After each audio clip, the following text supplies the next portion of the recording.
Good Friday. This week we've received a few different phone calls from members regarding a letter that they received about CERT. CERT stands for Comprehensive Error Rate Testing, and it's a program that Medicare puts on every single year where they look at 40,000 different services provided over a given period of time, and then they determine through audit if the documentation meets the requirements that Medicare has for all documentation and also meets medical necessity.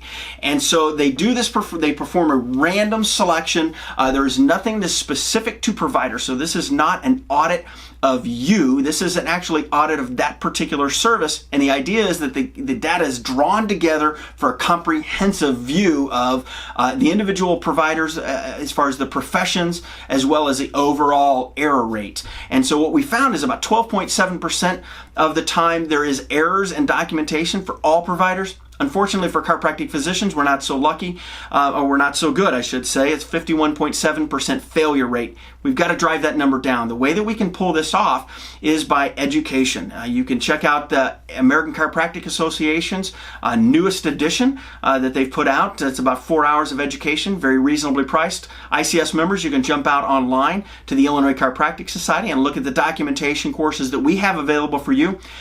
This is important to know too. If you get a letter from Medicare, you're actually going to get it from one of their contractors, and it's one of two different people. You're going to either get it from Advanced Med or you're going to get it from the Lewin Group. The Lewin Group is their contractor today, but mid-October is when Advanced Med begins to take over. If you get a letter from either one of those groups claiming to represent Medicare or CMS in a CERT review, you have to comply, and we encourage you to do that as soon as possible.